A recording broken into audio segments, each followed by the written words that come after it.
Hello दोस्तों, मैं सचिन अरोड़ा एक बार फिर से आप सभी लोगों का स्वागत करता हूं अरोड़ा एजुकेटर के इस ऑफिशियल यूट्यूब प्लेटफॉर्म पे। So I hope you all are doing great. आप सब बहुत बढ़िया होंगे। अगेन आज के सेशन में हम लोग डिस्कस करेंगे कंप्यूटर अवेयरनेस के top 25 questions, IBPS, RRB PO clerk, SSC, railways, सभी एग्जामिनेशंस के लिए ये क्वेश्चन बेनिफिशियल रहने वाले हैं। तो चलिए एक बार देखते हैं कि आप 25 में से फिर से आज कितना स्कोर कर पाते हैं। टारगेट रखते हैं 22 प्लस क्वेश्चंस का। अगर आप 22 प्लस क्वेश्चंस के सही आंसर दे पा रहे हैं तो इसका मतलब आपकी प्रिपरेशन का लेवल बिल्कुल बढ़िया है। और अगर आपको लगता है कि आप यहां अच्छा स्कोर नहीं कर पा रहे, अगर आपको लगता है कि एक बार आपको कॉन्सेप्ट के साथ जाना चाहिए, जहां पर topic wise concept, MCQs, PDF, mock test, ये सब आपको पढ़ना है, तो आप कनेक्ट हो सकते हैं इस कोर्स से भी, जो कि 15 मार्च से शुरू हो चुका है। लाइव टाइमिंग से 8 PM, डेली क्लासेस यहां पर होती हैं। वैलिडिटी है 12 months from the date of purchase. कितनी वीडियोस यहां पर मिलेंगी? मिनिमम 65 प्लस, मैक्सिमम जब तक कोर्स चल रहा है तब तक चलेगा।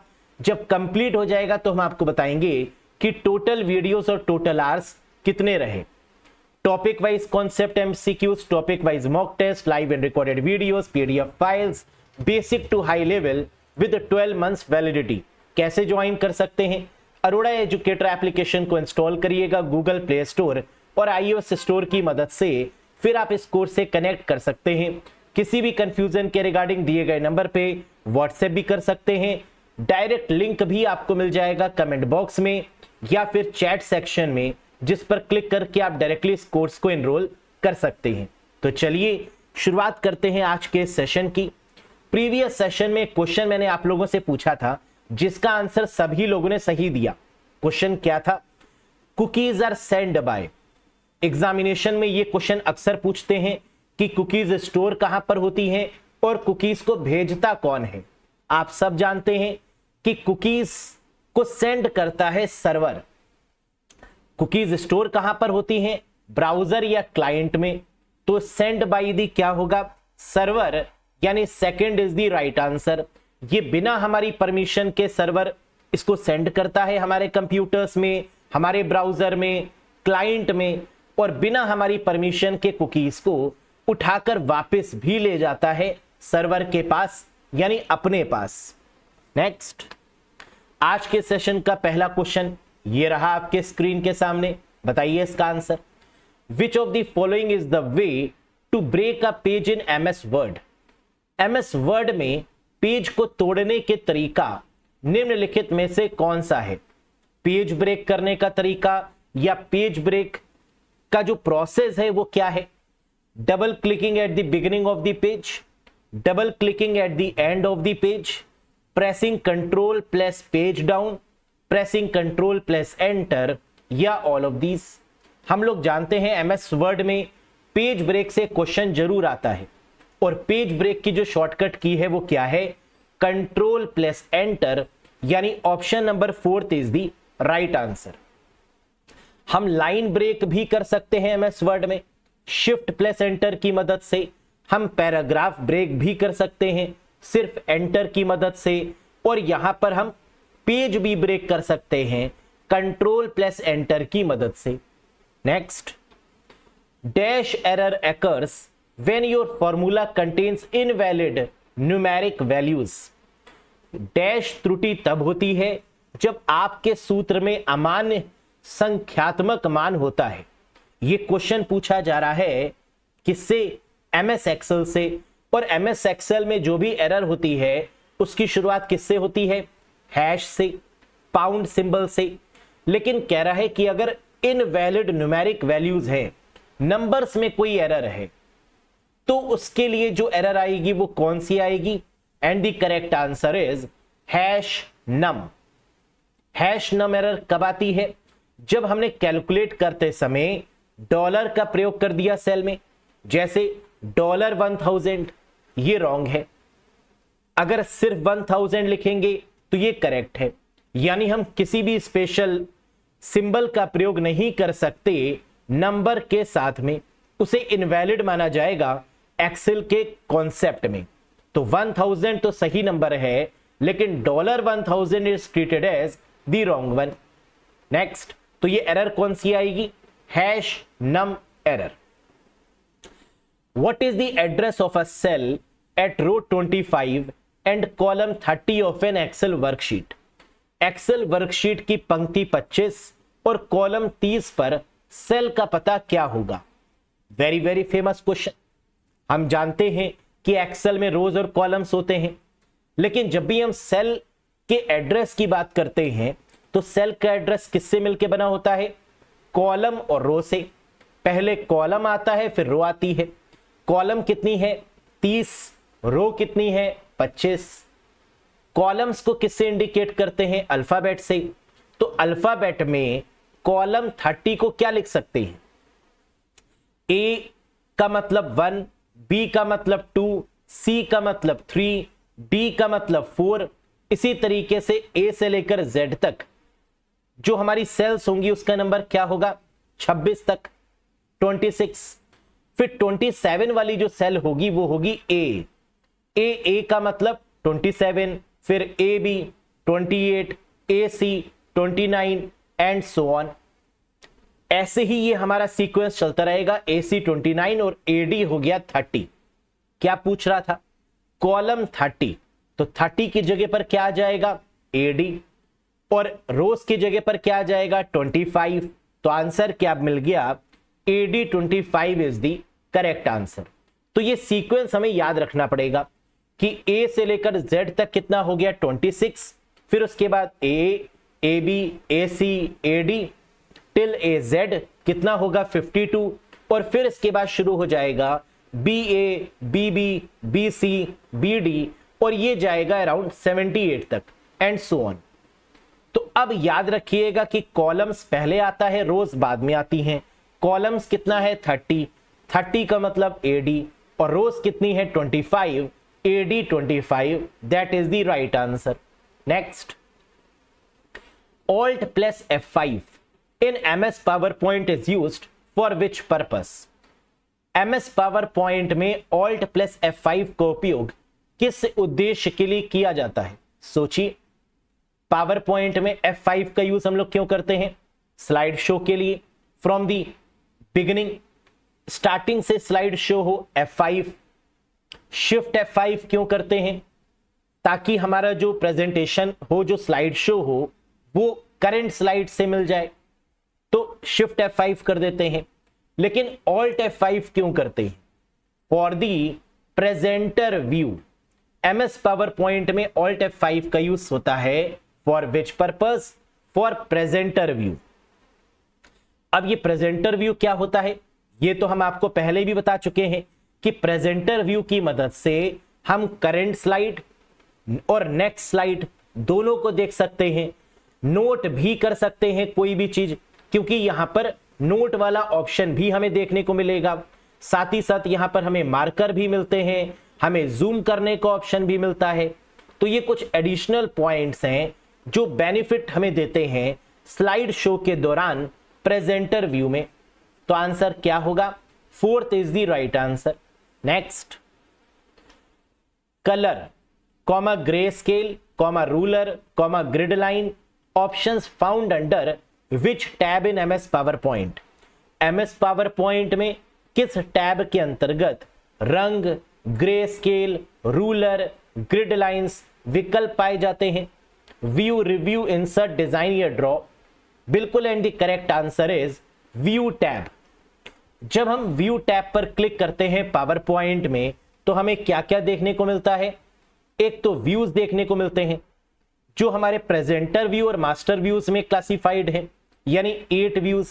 इसके साथ साथ हमें ruler, grid lines, guides, notes, zoom, fit to window, colour, grey scale, black and white जैसे ऑप्शंस भी देखने को मिलते हैं। तो करेक्ट आंसर होगा view tab. Next, what is the function of control plus T in MS Word? आएगा ही आएगा ये क्वेश्चन। MS वर्ड में कंट्रोल प्लस टी का क्या काम है? Justify the paragraph alignment, hanging indent, redo the last action, undo the last action या ओपन द टैब? बताइए। वैसे तो बहुत सारी शॉर्टकट कीज होती हैं, लेकिन कंट्रोल टी एक फेमस शॉर्टकट की है एमएस वर्ड की, जिसका यूज करते हैं हैंगिंग इंडेंट के पॉइंट ऑफ व्यू से। तो आंसर होगा option number 2, that is hanging indent. अब ये हैंगिंग इंडेंट का मतलब क्या है, जरा इस बात को भी समझ लेते हैं। Have a look. Hanging indent is used to indent all lines of a paragraph except the first. यानी हैंगिंग इंडेंट का उपयोग किसी पैराग्राफ में पहली पंक्ति को छोड़कर, पहली लाइन को छोड़कर सभी पंक्तियों को मार्जिन देना, सभी पंक्तियों को इंडेंट करना, ये इसका मेन काम है। अब आप देख सकते हैं ये पैराग्राफ है, पहली लाइन को छोड़ दिया इसने और बाकी लाइंस को क्या कर दिया, मार्जिन दे दी, इंडेंट दे दिया। This is called hanging indent. Next, what is the purpose of email signature? Email हस्ताक्षर का उद्देश्य क्या है? ईमेल में लास्ट में हम लोग ईमेल सिग्नेचर ऐड करते हैं। क्यों ऐड करते हैं email signature? To encrypt email messages, to attach the file, to provide contact information, to send automated responses, या all of these. Email signature add करने का मकसद होता है जो सेंडर है, जो सेंड कर रहा है उस ईमेल को, उसकी कंप्लीट इंफॉर्मेशन, उसका नाम, उसकी ईमेल आईडी, उसका कॉन्टैक्ट नंबर, उसकी कंपनी का नाम, उसकी पोजीशन, उसके सोशल मीडिया के लिंक्स जैसे Facebook, Instagram, Twitter and so on. ये सारी जानकारी हम कहां लिखते हैं? ईमेल सिग्नेचर के फॉर्मेट में। तो आंसर क्या होगा? To provide the contact information is the right one, यानी ऑप्शन नंबर 3 हो जाएगा करेक्ट आंसर। ईमेल सिग्नेचर का मेन मकसद क्या है? ये प्रीवियस ईयर में क्वेश्चन भी पूछा गया था आपका कि ईमेल सिग्नेचर का यूज क्यों किया जाता है या पर्पस क्या है। The correct answer is to provide the contact information, जिसके द्वारा उस पर्सन से आप कॉन्टैक्ट कर पाए, उसके बारे में जान पाए, दैट इज ईमेल सिग्नेचर। जैसे कई बार हम लोग रिगार्ड्स देकर भी लिखते हैं, रिगार्ड्स के बाद में अपने बारे में इंफॉर्मेशन, लेकिन सेटिंग में जाकर हम सिग्नेचर में भी वो चीज एम्बेड कर सकते हैं, जिससे होगा क्या कि आपको बार बार रिगार्ड्स में अपने बारे में लिखने की रिक्वायरमेंट नहीं होगी। एक बार आप लिखेंगे और हर बार मेल में वो आपको शो हो जाएगा। That is email signature. Next, कुछ इस प्रकार ये होता है, मेल के लास्ट में आप अपना नाम, अपनी position, contact number, mail ID, आपकी कोई वेबसाइट है उसका एड्रेस, आपका जो घर का एड्रेस है, वो जो भी इंफॉर्मेशन आप देना चाहें वो आप दे सकते हैं। So this portion is called email signature. Next, in IEEE standard 802.5 is called. IEEE मानकों में 802.5 को क्या कहा जाता है? ईथरनेट, टोकन बस, वायरलेस नेटवर्क, टोकन रिंग, या ऑल ऑफ दीज। सोची, 802.11 ये तो वाईफाई का होता है, 802.3 ये ईथरनेट का होता है, तो 802.5 किसका होगा? टोकन रिंग का। 802.4 किसका होता है? टोकन बस का। तो ईथरनेट का हो गया 802.3, टोकन बस हो गया 802.4, वायरलेस नेटवर्क यानी वाईफाई हो गया 802.11 और टोकन रिंग का हो गया 802.5। IEEE स्टैंडर्ड जरूर पूछा जाता है, इनमें से कोई ना कोई क्वेश्चन जरूर आएगा, तो याद रखिएगा। Next, how many different levels of heading does HTML support? HTML शीर्षक के कितने विभिन्न स्तरों का समर्थन करता है? बात करें दोस्तों अगर HTML के बारे में, तो आप जानते हैं कि HTML क्या है? एक ऐसी लैंग्वेज जिसकी मदद से हम वेबसाइट या वेब पेजेस को बनाते हैं, that is called HTML, CSS, JavaScript. और HTML में जो हेडिंग के लेवल्स हैं वो कितने हैं? 6। तो करेक्ट आंसर होगा H1, H2, H3, H4, H5 और H6। ये डिफरेंट लेवल्स हैं, जिसमें हेडिंग 1 आपकी सबसे बड़ी है, हेडिंग 2 उससे छोटी, हेडिंग 3 उससे छोटी, हेडिंग 4 उससे छोटी और हेडिंग 6 सबसे छोटी। Next, layer 5 of OSI model is, OSI model की परत 5 क्या नाम है? हम जानते हैं OSI मॉडल में टोटल नंबर ऑफ लेयर्स हैं वो 7 है। Physical layer, data link layer, network layer, transport layer, session layer, presentation layer और एप्लीकेशन लेयर। अगर हम 5th लेयर की बात करें तो that is your session layer. Session layer का मेन काम क्या होता है? To provide the security. Session layer का काम क्या होता है? सेशन क्रिएट करना, सिंक्रोनस या सिंक्रोनाइज करके रखना, ये काम होता है आपके सेशन लेयर का। तो ये लेयर्स के नाम भी याद रखिएगा और ये लेयर किस नंबर पे आती है ये भी आपको याद होना चाहिए। वैसे इसकी शॉर्टकट की भी है, जैसे AP आप ST नहीं दे पाएंगे, आप ST नहीं दे पाएंगे, इस शॉर्टकट की मदद से भी आपको याद रख सकते हैं। या अगर आपकी कोई अपनी ट्रिक हो तो वो भी आप शेयर कर सकते हैं कमेंट सेक्शन में कमेंट करके। लेकिन जब आप इस ट्रिक को याद रखते हैं कि आप ST नहीं दे पाएंगे, तो यहां पर आपको यह भी याद रखना होगा कि इसमें AP वाली जो लेयर है वो 7th है, 6th है, 5th है, 4th है, 3rd है, 2 है और 1 है। यानी पहली लेयर कौन सी होगी? Physical layer. और आखिरी लेयर कौन सी होगी? That is application layer. Next, in OSI model network layer is responsible for, कह रहा है OSI मॉडल में नेटवर्क लेयर किसके लिए उत्तरदायी है? नेटवर्क लेयर का मेन काम क्या है? नेटवर्क लेयर कौन से नंबर की लेयर है? 3रे नंबर की लेयर। ये हम लोगों ने यहां पर देखा है। नेटवर्क लेयर का मेन काम क्या है? IP एड्रेस पर कमांड करना। नेटवर्क लेयर का मेन काम क्या है? राउटर पर फोकस करना या रास्ता देना, रूट एस्टैब्लिश करना। तो क्या कहीं पर IP एड्रेस या राउटर जैसे शब्दों का प्रयोग किया गया है? जी हां, राउटिंग दिया गया है सेकंड में, जो बिल्कुल सही आंसर होगा। टोकन मैनेजमेंट का काम किसका है? डायलॉग कंट्रोल का काम किसका है? फिजिकल ट्रांसमिशन का काम किसका है? यह भी पता होना चाहिए। टोकन का मतलब होता है सेशन को मैनेज करना, जो सेशन लेयर करती है। डायलॉग कंट्रोल का काम किसका है? डेटा लिंक लेयर का, जो ये करता है कि कोई एरर नहीं होने देता, एरर को कंट्रोल करना, एरर को मैनेज करना, data link layer. Physical transmission का काम किसका है? फिजिकल चीजों को मैनेज करने का काम है फिजिकल लेयर का। तो राउटिंग किसका काम है? नेटवर्क लेयर का। Next, dash is used to transfer the data directly to main memory without using CPU। CPU का उपयोग किए बिना डेटा को सीधे मुख्य मेमोरी में स्थानांतरित करने के लिए डैश का उपयोग किया जाता है।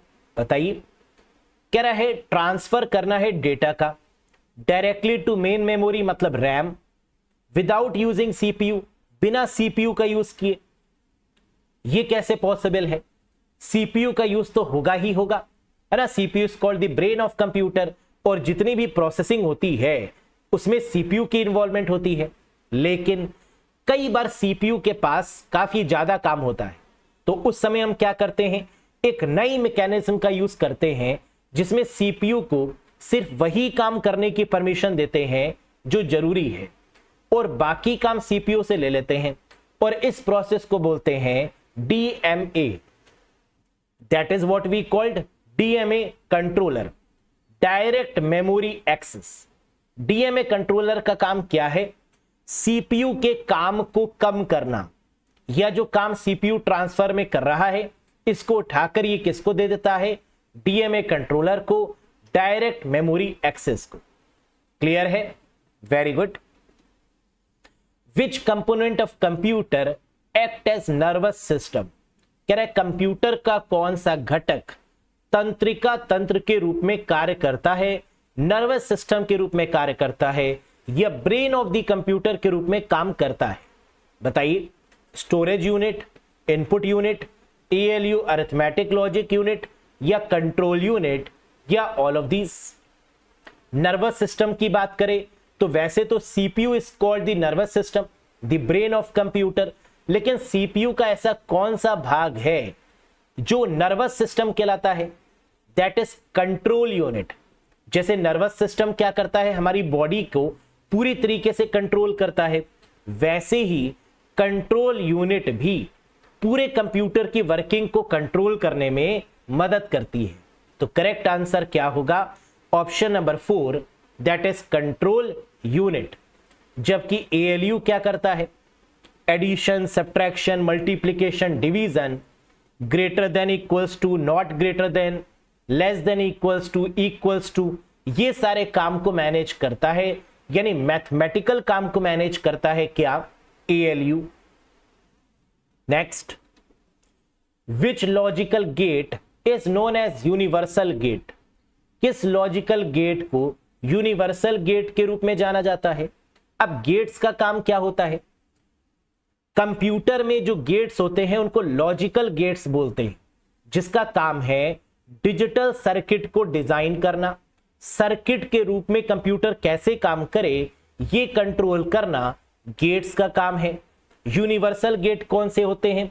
जो हर जगह पर इस्तेमाल किए जाते हैं, that is called universal gate.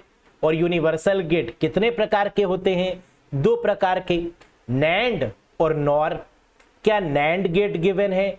जी हां, तो आंसर हो जाएगा नैंड गेट। और अगर नैंड गेट गिवन नहीं होता तो आंसर क्या होता? NOR gate. अब अगर लॉजिक गेट्स की बात करें तो कितने तरीके के बेसिक लॉजिक गेट्स होते हैं? 3 तरीके के, basic logic gate, universal logic gate और अदर लॉजिक गेट। यानी लॉजिक गेट्स को कितने भागों में बांटा गया? 3, बेसिक, यूनिवर्सल और अदर। बेसिक में क्या आता है? एंड और नॉट। यूनिवर्सल में क्या आता है? नैंड और नॉर। जबकि अदर लॉजिक गेट्स में 2 गेट्स आते हैं, दैट इज एक्स और एक्स नॉर। याद रखिएगा कि टोटल गेट्स की जो संख्या है वो 7 है। 3 हमारे बेसिक होंगे, 2 यूनिवर्सल होंगे और 2 अदर गेट्स होंगे। कई बार एग्जाम में ये भी क्वेश्चन आता है कि how many total number of gates are there? तो आंसर क्या होगा?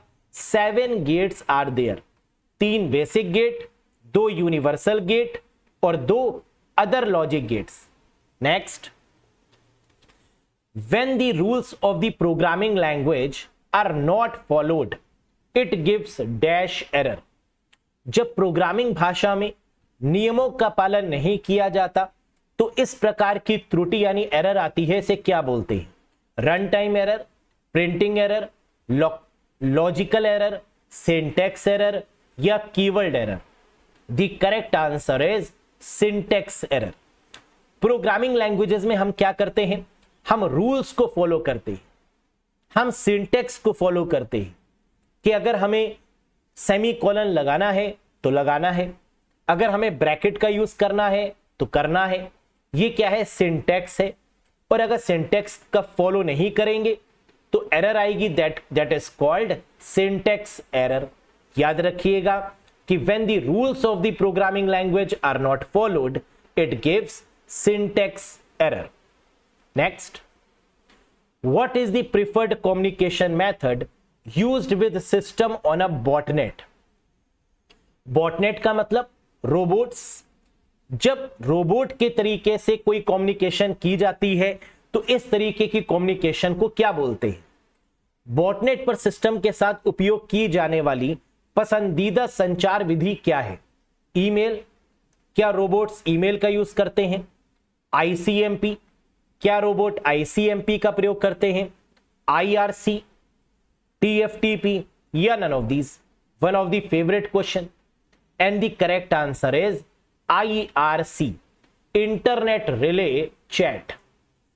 जब हम बात करते हैं बॉटनेट्स की, रोबोट की, तो आप लोग ने कई बार देखा होगा कई वेबसाइट्स पर जब आप जाते हैं और वहां कोई क्वेश्चन पूछते हैं तो वहां कोई ह्यूमन नहीं होता, वहां रोबोट की मदद से, आर्टिफिशियल इंटेलिजेंस की मदद से, चैट बॉट की मदद से आपके आंसर्स ऑटोमेटिक आ जाते हैं। That is called what? Internet relay chat, IRC. तो बॉटनेट के केस में कम्युनिकेशन किसके द्वारा की जाएगी? आईआरसी के द्वारा, इंटरनेट रिले चैट के द्वारा।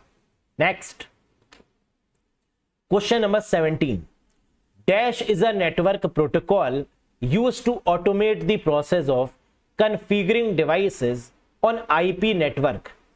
डैश एक नेटवर्क प्रोटोकॉल है जिसका उपयोग आईपी नेटवर्क पर उपकरणों को कॉन्फ़िगर करने की प्रक्रिया को स्वचालित करने में किया जाता है। बहुत ही आसान सा क्वेश्चन कह रहा है उस प्रोटोकॉल का नाम बताइए जो ऑटोमेट करता है प्रोसेस को, अपने आप आईपी एड्रेस को असाइन करेगा डायनेमिक रूप से, that is what we called DHCP, dynamic, अपने आप से ही डायनेमिकली ही हम क्या करते हैं, असाइन करते हैं आईपी एड्रेस को ऑटोमेटिक मैनर में। तो इसे हम लोग क्या बोलते हैं, it is called DHCP, dynamic host configuration protocol.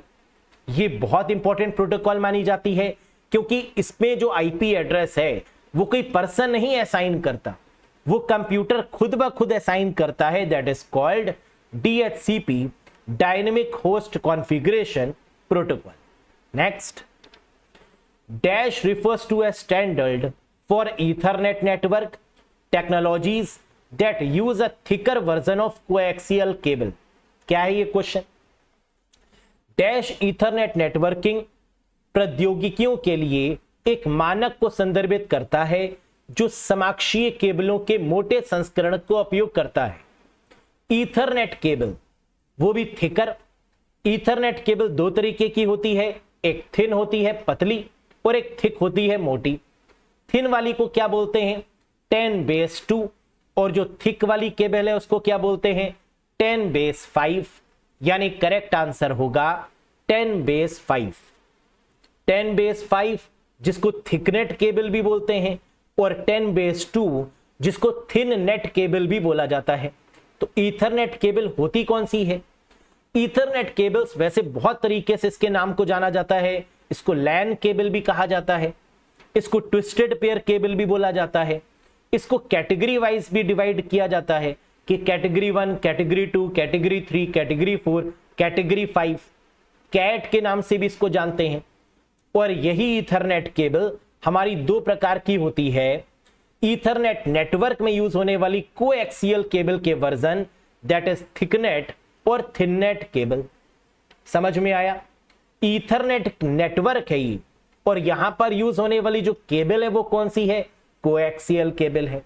Next, the PDU for TCP is called, आएगा ही आएगा ये क्वेश्चन, PDU से एक क्वेश्चन जरूर आता है। ये PDU है क्या, OSI मॉडल में हर एक लेयर डेटा को कैसे भेजती है, that is called presentation data unit या PDU। हर एक लेयर की एक PDU होती है और ये PDU यानी प्रेजेंटेशन डेटा यूनिट आपको याद होनी चाहिए। जैसे TCP में ट्रांसमिशन कंट्रोल प्रोटोकॉल, ये यूज करती है सेगमेंट का, तो आंसर क्या होगा, सेगमेंट। TCP का मतलब ट्रांसमिशन कंट्रोल प्रोटोकॉल, और TCP और UDP का यूज कहां होता है, ट्रांसपोर्ट लेयर पे, और ट्रांसपोर्ट लेयर किसका यूज करती है डेटा को भेजने के लिए, सेगमेंट का। जैसे फिजिकल लेयर की बात करें तो ये डेटा को बिट्स के फॉर्मेट में 0-1 के फॉर्मेट में भेजती है। डेटा लिंक लेयर की बात करें तो ये डेटा को फ्रेम्स के फॉर्मेट में भेजती है। नेटवर्क की बात करें तो ये डेटा को पैकेट्स के फॉर्म में सेंड करती है। ट्रांसपोर्ट लेयर सेगमेंट के फॉर्म में, सेशन लेयर डेटा के फॉर्मेट में, प्रेजेंटेशन लेयर डेटा के फॉर्मेट में, और एप्लीकेशन लेयर भी डेटा के फॉर्मेट में ही डेटा को सेंड करते हैं। तो बस याद क्या रखना है, फिजिकल के केस में बिट्स, डेटा लिंक लेयर यानी मैक एड्रेस के केस में फ्रेम्स, नेटवर्क यानी राउटर के केस में पैकेट, ट्रांसपोर्ट लेयर के केस में यानी TCP और UDP के केस में सेगमेंट, और बाकी ऊपर वाली तीनों लेयर के केस में data data data. Next, dash programs are automatically loaded and operate as a part of browser. Dash program स्वचालित रूप से लोड होते हैं और ब्राउजर के एक भाग के रूप में संचालित होते हैं। इन्हें क्या बोलते हैं, यानी ब्राउजर की पावर को इंक्रीज करने के लिए, ब्राउजर की परफॉर्मेंस को इंक्रीज करने के लिए, ब्राउजर की स्पीड को इंक्रीज करने के लिए हम किसका यूज करते हैं? Utilities, plugins, widgets, add on या all of these? And the correct answer is plugins. Browser में अलग अलग तरीके के प्लगइन्स हम लोग ऐड कर देते हैं जिसकी मदद से ब्राउजर की परफॉर्मेंस को, ब्राउजर से वो काम भी करवा सकते हैं जो रेस्ट्रिक्टेड है। जैसे कई बार वेबसाइट्स कॉपी करने की परमिशन नहीं देती, लेकिन प्लगइन्स की मदद से ये काम कर सकते हैं। तो रेस्ट्रिक्टेड कामों को करने के लिए या वो काम जो ब्राउजर अकेले नहीं कर पाता, वो प्लगइन्स की मदद से हम लोग कर लेते हैं, है ना। That is the automatically loaded part of the browser. Next, the octal representation of this binary number is. हमें क्वेश्चन में बाइनरी नंबर गिवन है और इसका ऑक्टल रिप्रेजेंटेशन बताना है।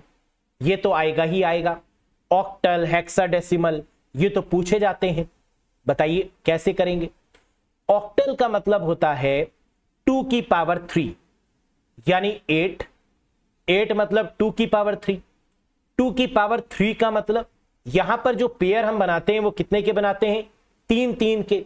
लेकिन 3-3 के पेयर बनाएंगे किस तरफ से? राइट हैंड साइड से। तो सबसे पहले जो बाइनरी नंबर हमें दिया है उसको 3-3 के पेयर में डिवाइड करेंगे। कैसे? कुछ ऐसे 100, 010, 001 और 111, यानी क्वेश्चन को हमने 3-3 के पेयर में डिवाइड कर लिया। अब ये बाइनरी नंबर है, इनका डेसिमल निकालिए। डेसिमल निकालने के लिए हम क्या करते हैं वैसे? 124, 124, 124 और 124 इनके नीचे लिखेंगे। 124 हमने क्यों लिखा? क्योंकि 2 की पावर 0 1, 2 की पावर 1 2, 2 की पावर 2 4, तो 124 सबके नीचे लिखा। अब मल्टीप्लाई कर दीजिए इसको। ऊपर वाले नंबर और नीचे वाले नंबर को जब आप मल्टीप्लाई करेंगे तो क्या मिलेगा? इधर 1 मिलेगा, बाकी 0 0 हो गया। इधर 2 मिल जाएगा, बाकी 0 0 हो गया। इधर 4 मिल जाएगा, बाकी 0 0 और इधर 7 मिल जाएगा। अब इसको एक साथ लिख दीजिए, 7421, दैट इज योर आंसर। समझ में आया? तो किसी भी बाइनरी नंबर का ऑक्टल रिप्रेजेंटेशन कैसे करेंगे? 2 की पावर 3 इज इक्वल्स टू 8 और ऑक्टल नंबर का मतलब क्या होता है? 8। 3-3 के सेट बना लेंगे और 124 124 उसके नीचे लिख देंगे, मल्टीप्लाई कर देंगे, जो आएगा उसको एक साथ लिख देंगे, that is 7421, that is the correct answer. Next, the number of characters that can be represented in ASCII 8 are called. ASCII 8 में कितने अक्षरों का प्रतिनिधित्व किया जाता है? हम जानते हैं ASCII नंबर्स 2 तरीके के होते हैं, एक ASCII 7 और एक ASCII 8। ASCII 7 की बात करें वो नॉर्मल नंबर्स होते हैं, ASCII 8 की बात करें तो ये एक्सटेंडेड ASCII होता है। ASCII 8 कितने कैरेक्टर्स को सपोर्ट करेगा? 2 की पावर 8 और 2 की पावर 8 मींस 256 कैरेक्टर्स, यानी option number 2 is the correct one. Next, which connectors are used with coaxial cable. अभी हम लोग ने देखा था कि कोएक्सियल केबल 2 प्रकार की है, एक थिननेट है और एक थिकनेट है। कोएक्सियल केबल के साथ कौन से कनेक्टर्स का उपयोग करते हैं? और अगर यही कोएक्सियल केबल जो टीवीज में लगती है, जो टेलीविजन्स में लगती है, जो डायरेक्ट टू होम कनेक्शंस में लगती है टीवी के पीछे, उन कोएक्सियल केबल्स की अगर हम बात करें तो ये किस कनेक्टर का यूज करते हैं? BNC कनेक्टर, जिसे क्या बोलते हैं? बायोनेट नील कंसेलमैन कनेक्टर। तो यहां पर जो कनेक्टर है दोस्तों वो कौन सा है? कोएक्सियल केबल के केस में BNC। RJ45 कनेक्टर का यूज कहां करते हैं? ट्विस्टेड पेयर केबल में। अगर यहां पर केबल कौन सी दी होती? Twisted pair cable, LAN cable, ethernet cable, तो उस केस में जो कनेक्टर होता वो क्या हो जाता? RJ45। अगर यहां पर आपकी केबल दी होती telephone lines cable, telephone lines के केस में आंसर क्या हो जाता? RJ11 हो जाता। अगर यहां पर कनेक्टर दिया होता किसका? किस केबल का? फाइबर ऑप्टिक केबल का, फाइबर ऑप्टिक्स का, तो आंसर SC/ST कनेक्टर हो जाता, है ना। याद रखिएगा, कनेक्टर से क्वेश्चन जरूर आता है एग्जाम में। A mechanism used to encrypt and decrypt a data is called. कह रहा है वो मैकेनिज्म का नाम बताइए, उस तरीके का नाम बताइए जिसमें हम डेटा को इनक्रिप्ट और डिक्रिप्ट करते हैं। इसे क्या बोलते हैं? डेटा फ्लो नहीं, एल्गोरिथम नहीं, क्रिप्टोग्राफी। जी हां, this is called cryptography. Cryptography का मतलब इनक्रिप्शन और डिक्रिप्शन। हम डेटा को पहले इनक्रिप्ट करेंगे, फिर उसी डेटा को क्या करेंगे? रिसीवर डिक्रिप्ट करेगा। That is called cryptography. Next, example of open source software in computer system are. Computer system में ओपन सोर्स सॉफ्टवेयर का उदाहरण क्या है? बताइए। ओपन सोर्स का मतलब ऐसे सॉफ्टवेयर जो फ्री ऑफ कॉस्ट हैं, जिनमें हम बदलाव भी कर सकते हैं। That is called open source. Libre office, MS office को टक्कर देने के लिए ओपन ऑफिस नाम की कंपनी ने बनाया लिब्रे ऑफिस। बिल्कुल सही, ये ओपन सोर्स है। पाइथन, पाइथन लैंग्वेज भी ओपन सोर्स है, फ्री ऑफ कॉस्ट है, एडिटिंग की जा सकती है। मोजिला फायरफॉक्स ब्राउजर, ये भी आपका ओपन सोर्स ब्राउजर है। यानी आंसर क्या होगा? All of these. Option number 4 is the right one. Open source से भी एक क्वेश्चन जरूर आता है आपके एग्जाम में कि इनमें से कौन सा ओपन सोर्स है या इनमें से कौन सा ओपन सोर्स सॉफ्टवेयर नहीं है, ये बताइए। तो 25 क्वेश्चन हो चुके हैं। आउट ऑफ 25 आपने कितना स्कोर किया आज के सेशन में? कमेंट करके जरूर बताइएगा। और ये रहा क्वेश्चन ऑफ द डे। मुझे बताइए कि Ethernet cable is the part of dash layer of OSI model. Ethernet cable OSI model की किस परत का हिस्सा है? Physical layer, data link layer, network layer, transport layer या सेशन लेयर? जितनी भी केबल हैं या जितनी भी वायर्स हैं, इनको किस लेयर में रखते हैं? 7 लेयर्स होती हैं, लेकिन यहां 5 लेयर ऑप्शन में है। इनमें से बताइए कि केबल किस लेयर में आता है? ईथरनेट केबल्स या केबल्स किस लेयर का हिस्सा है? अगर आपको पता है तो कमेंट बॉक्स में कमेंट करिएगा, और अगर नहीं पता तो नेक्स्ट सेशन का वेट करिएगा।